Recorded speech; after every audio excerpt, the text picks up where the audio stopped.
Obsidian Gods, Book 1, Bordeaux's Folly. Chapter 14, Passage Home.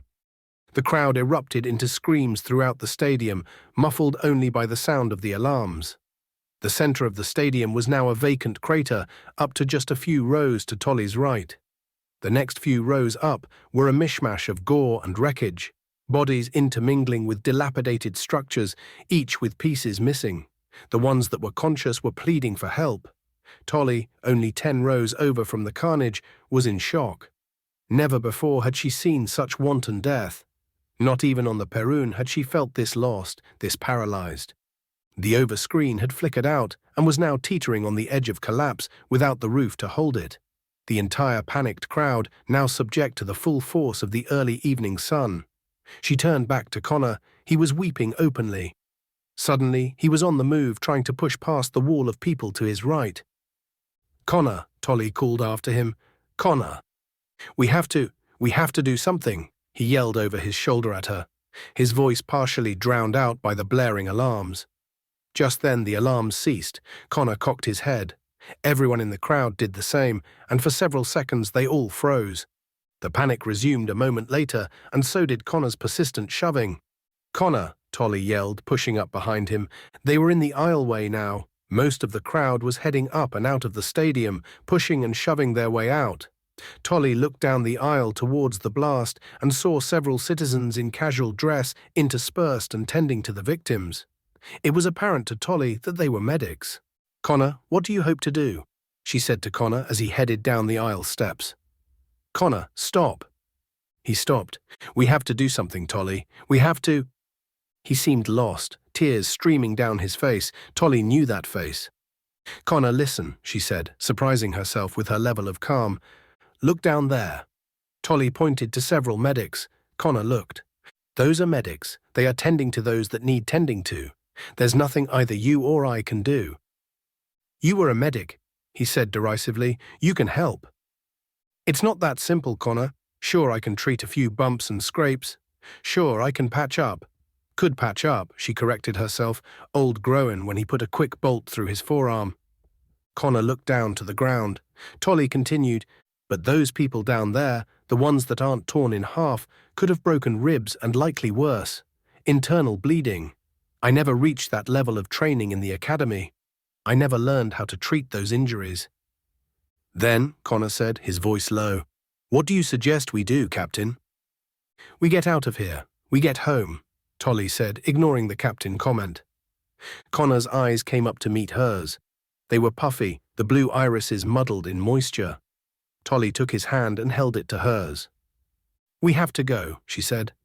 She thought it was a strange feeling as the two rushed up aisle stairs towards the exit.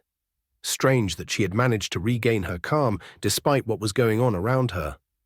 Maybe Groen was right. Perhaps she did have what it takes to be captain.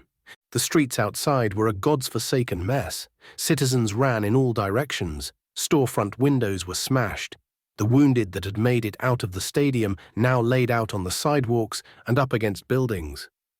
There was rubble and recognizable bits of the stadium's upper court strewn about where it had fallen into the streets. It wasn't until they had cleared the main structure that she looked up. Dozens of missile-like craft arced across in the skies above Citadella and surrounding Kingsborough. They all came down in a slow glide, almost as if it were a flock of gulls. The sight was as amazing as it was dreadful. "Everybody run!" someone screamed from within the patchwork of people, causing even more panic. Tolly watched, helpless, as several people went down and were trampled in the rush. All the while, she held firmly to Connor's hand, tugging him behind her as she pushed persistently forward. Each of the craft splashed down against the spire above. The ground shook, and several buildings across the canal shed the glass of their windows. Panic started to creep back into her, just long enough for her to hesitate. "Come on," Connor said, his voice reeking of numbness. "You said we have to go, so we have to go." He tugged at her forearm and pulled her deeper into the crowd. After several blocks of pushing their way through the crowds, Connor, who still had a firm grasp of her wrist, led her right and into an alleyway. The alleyway afforded a respite from the crowd and the still beating sun. The sun was just about to pass behind the mountains, but as it dropped, its light felt ever more like an intrusion. Blaine would be just about done with her date with Soren now, Tolly thought. "Oh gods," she said, a dagger of fear ripping through her. "Blaine, we'll find her. We just have to get off this damn island first," Connor reassured her. "Yeah, and through the entirety of Kingsborough," Tolly corrected, regretting it. "One thing at a time." "Well?" she asked. Connor seemed like he was deep in thought. "We head for the loop tunnel we came in through," he said, after what felt like an eternity. "Half the city will have the same idea. We'd be packed and dried like pond skimmers." "Right, then we head for the West Bridge," he said, asking this time. "Connor, look up," she said, pointing to the fast-moving craft that was still raining down, shaking the buildings around them. "We're under attack. If we take the bridge, we'll be cooked." Then he strained to think of an alternative. "Quiet," Tolly said, taking hold of his hand. Down at the far end of the alleyway, in the opposite direction of the stampede of people and the way they had just come, Tolly could make out two black figures that glinted in the sunlight. Tolly took Connor and slid behind a pile of packing crates. The two figures stuck to the shadows, and it was evident to Tolly that they didn't belong. As the figures came closer, she noticed that they carried what looked like assault rifles and were encased in stark black polished battle armor, but nothing like she'd ever read about. The soldiers moved quickly and stealthily up the alley towards them, scanning back and forth with their rifles. Their black visors obscured the view of their faces. "What are they doing here?" Connor asked in a whisper.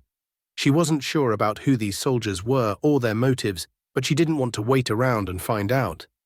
The soldiers didn't seem to be communicating with each other, let alone acknowledging the other's existence. They simply moved steadily ahead, crouching where they could. Tolly caught herself thinking, what if we hadn't seen them? What if we'd just walked right up to them? A large explosion rocked the street, and the buildings on either side of the alley swayed, drawing the soldiers' attention. Tolly knew it was time to go. "Come on, let's move," she whispered to Connor. The two of them headed off down a narrow walkway between two buildings directly behind and south of the piled crates. Far behind them, the soldiers crossed by the opening, unaware that Tolly and Connor had crossed their paths. Or at least Tolly hoped. Tolly's elbows scraped along brick walls as they squeezed down the pathway. The explosions eventually dwindled, as did the sight of the craft overhead, which minutes before seemed to be a permanent fixture in the skies above the city. All Tolly could hear over the pounding in her chest was a smattering of cries from the distant crowds. Then at once the cries shifted, the panic now turning desperate. Where before there had been cries of agony, of exhaustion, now there seemed to be a contagious fear that boiled through to Tolly's core. Something was wrong, really wrong. "I don't like this," she told Connor. "Something doesn't feel right." "You said it yourself, Captain. We're under attack. No idea who it is either, but with firepower like that, they mean serious business," Connor said. His shirt was torn and sweat marked, as was hers. Bloodstains showed through the fabrics, although Tolly couldn't tell whose blood it was. The pair ran down the passageway and out onto Donaby Street. The street was empty except for some smashed windows and torn parade banners. The cries of the mob seemed further off now, although still within earshot. "Sky bombardment has stopped now. Maybe we're in the clear," Tolly said, not very sure of the answer. "God's willing, sure." "You okay?" she asked, placing a trembling hand on his shoulder. "Not really," he said. "We just saw a few thousand people vaporize and another few dozen get run down in the streets. No way I'm sleeping tonight." "I get it." "You think our homes were hit in the bombardment?" she asked, fishing for some hope. Hell, even a lie would do. "Can't say." "Sorry," he took her hand. "So the West Bridge, was it?" "No, I think you're right. Too open." "There's got to be another way out of here," he said, pulling out his terminal. Tolly did the same. "Bulletins are down," they both said nearly in unison. "Gods," Connor said. He shook his head in disbelief. "What about the water?" Tolly said, suddenly remembering the moat-like canals that encircled the island of Citadella. "They're only 3 blocks south of here, 4 minutes at a run at most. There are canoes, rafts, tugs. If we hurry, we can make it to Kingsborough before midnight and be home by 2. "Won't we be seen? Canals are wide, and the tug's engines are loud," he said, obviously pessimistic. Tolly could feel the defeat emanating from his voice. We'll have to try, no other option but to wait here for the wildfire to roll over us. Come on, she said, legs up and ready to move. After Donaby Street, they took a right on Beaker and a left on Sonata. Down a slight incline at the end of the rows of shops, Tolly could see the buildings that marked the beginning of Kingsborough, just across the canal. She could feel the adrenaline begin to pump as they neared the waterfront. The stores here were untouched. There were no windows shattered, no debris, not even signs of scorch marks from nearby blasts. Seems like we're out of the fire, Connor said, sounding hopeful. Not yet, she said with her head turned westward up Waterfront Street. Connor turned. His mouth gaped as he saw it too. A scattered mass of bodies littered the street from wall to wall. Some had fallen through windows, some crushed under debris. And the blood. Blood was everywhere, painted on the pavement and up an entire story at some points on the walls. The thick metallic smell forced Tolly to hold back from retching. Connor wasn't so lucky. The two of them gawked, unable to believe the carnage in front of them. They had gone from seeing citizens turn to ash meters away to this. It seemed like wherever they went, death would creep in on them. She looked up to see a large chunk of cold black shrapnel embedded in a store's facade. Other smaller pieces littered the street amongst the bodies. Connor, I can't, Tolly said, holding back tears. I can't see any more, I can't. She broke down, dropping to her knees. Connor just stood beside her. He looked down at her, no emotion showing through on his face. He was numb. Connor, she squeezed out one last time.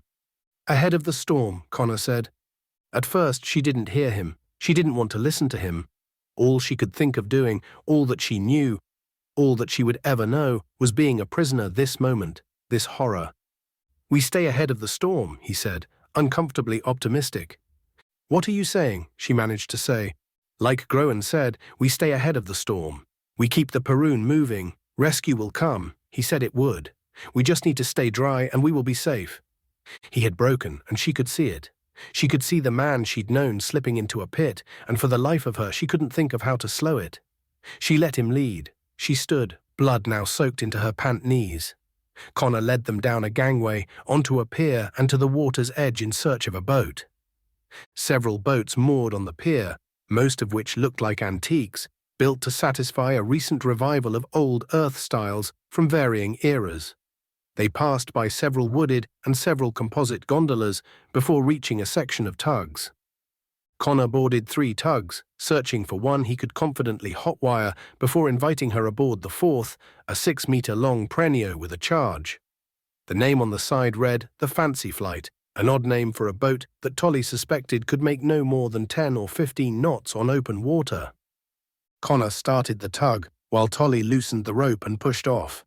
The dull whine of the propeller ramping up. They headed southeast into a branch off of Moat Canal, heading towards Kingsborough. There was a gridwork of canals cut like a spiderweb throughout the district. Connor steered the tug around meandering bends, sharp 90-degree corners, all while keeping to shallow banks of the canal edge in an effort to remain out of sight. The tug hummed along at a dismal 8 knots, and Tolly couldn't help but feel that they were moving at a snail's pace. Kingsborough passed by above them. They were now removed from the plight of the city, unhindered by the open waterways before them. It wasn't until much further down the canal that Tolly realized she'd seen no other active boats using the waterways. Even so, it felt like they were being watched. Seen no one for a while? Why do you think that is? She asked Connor. Could be no one's as smart as us, he said. Though I doubt it.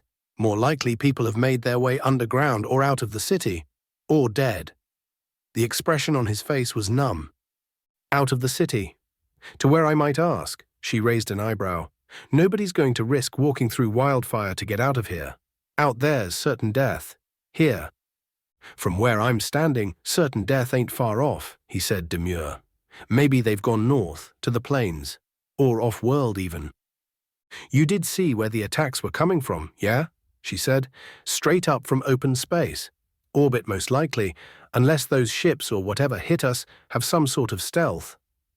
And the north? Connor pressed, hoping for an optimistic answer for once. Doubt it, she shot back. One would have to make it through the whole of Kingsborough and Mercau, several kilometers of open farmland, and then traverse the northern peaks. Hate to dash your hopes, dear Connor, but it seems the gods have left this world in a hurry. If they were ever here, said Connor, steering the tug into an oncoming wake. Did you see that? Tolly said, suddenly realizing. It took a moment for Connor to catch on to the implications, but when he did, he responded, Wake means something big's just dropped in the water. And since there's nothing in sight, I would hazard that something is massive. Tolly explained. What do we do? Asked Connor. I don't want any more surprises tonight, she said, scanning the waterfront up ahead. See that moorage up ahead? Tolly said, gesturing to a dock 300 meters up ahead. Got it, Connor said.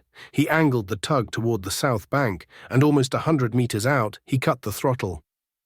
Wouldn't want to let anyone know we're coming, he said. After snugly cinching the boat rope to the dock, the two hopped out and headed up into Kingsborough. They had made good progress in the last hour on the water, reaching just south of Cook Street and Arbutus, a full 3/4 of the way to Leabourn and the Elysee. It was nearly midnight before they'd reached the southwest of Kingsborough. From the edge of the river, Tolly could see the rooftops of her home district, Leabourn, untouched by the turmoil further north they had waded through. We made it, she said to Connor. He feigned a grunt of acknowledgement for what Tolly believed was her sake. Connor had locked himself away in an internal prison that she wasn't sure she would ever free him from. How do we get across? He asked finally. Tolly hadn't thought of that. After getting this far, she had hoped that crossing into Leabourn would be the end of their hardships that night. She was stumped. However, with a stroke of luck, they found an upgrade capsule where it lay parked next to a diner at the edge of the block. Think you can get that going like you did with the tug? Tug's a bit simpler, he said, but yes. Federation protocols for airborne systems in the city dictate that all craft be automatically unlocked during an emergency. No keys required. It wasn't until 1:30 that they let the capsule down in Leabourn, just outside the Elysee. Tolly let out a sigh of relief, seeing her home intact, unlocking the hatch and stepping out as soon as the capsule made landfall. There were lights on in the apartment upstairs. She stood, righted herself and began charging toward the front entrance before realizing she'd forgotten Connor. Connor, come on, she yelled back to him from just outside the front door. He wouldn't turn to look at her. I'm sorry, was all he said. Without another word, he buttoned down the hatch and engaged the upgrade systems. The capsule lurched into the air and hurled over a rooftop and out of sight. Feeling abandoned, Tolly was faced with only one option. She headed inside the cafe, noting a busted lock and a cracked door as she did. She quickly glanced around the cafe. The seats were empty as they had been on the night of Groan's funeral. He wasn't anywhere to be seen, however. There was no Marco, no Dixon, and no Philippa either. It was almost as if they'd never existed. The whole memory seemed so distant, so alien to the events of the last few hours. Throwing away all caution, Tolly climbed the stairs to the apartment and swung open the door. Blaine, she called out, but was greeted only with uncomfortable silence. Things were scattered about the place as if someone had been in a horrible rush. Tolly scanned around the apartment, looking for any sign of Blaine. The kitchen was untouched, almost as if the responsible party had been uninterested in long-term survival. In the bedroom, the closet had been emptied, and clothes were tossed from their hangers. There was a note on a pillar near the front entry that Tolly had missed when heading in. The note was from Blaine. Tolly knew that much by the handwriting without having to read the bottom signature. It read, "Tolly, I hope this note finds you. I came back to find you. I am sorry I could not wait for you any longer. Soren tells me we are under attack. The whole gods be damned city. I have seen bodies moving in the streets, horrible things out of a nightmare. Soren has asked me to meet him at the airfield in southern Maricao. I will wait for you there. Please hurry. Your loving sister, Blaine." She was here. Tolly knew she had to leave soon if she was going to make it. She hurried to her bedroom, the door still shut and locked as she'd left it. Inside, her duvet was still balled up when she'd left it to escape her self-pity before heading down for work early this morning. Gods, that felt like so long ago now. Moving frantically around the room, Tolly hunted down articles of loose clothing scattered about the room and forced them into a black duffel bag. Next, she went to her closet, where she carefully excavated a dusty medical aid kit that Blaine had purchased for her first day of classes. She stuffed the medical kit in her bag. Then, flying back out through the common room and into the kitchen, Tolly poked and scavenged what bits of food were left. 3 apples, a half loaf of farmer's bread, a week-old lump of pepperoni, and the last bottle of Blaine's table wine. She headed back to her room and stuffed the food items in her bag as well. Tolly, short of breath, sat on her bedside for what she'd intended to be just a moment before the world became heavy, urging her to slow down. She began to reflect on the day, her shit of a morning, meeting Soren, the parade with Connor. Then she thought of the bad, the death, the attack from above, the silhouetted soldiers. But before she could allow herself to give in to the grief, exhaustion took her. This has been Chapter 14, Passage Home of Bordeaux's Folly. Book 1 in the Obsidian Gods series. Original content written by Eric Berndt, all rights reserved. Thank you to my patrons on Patreon. If you would like to read ahead and not wait for the next video, you can find all of my chapters free of charge on my Patreon. Books 1 and 2 are complete. I am still working on 3 and 4.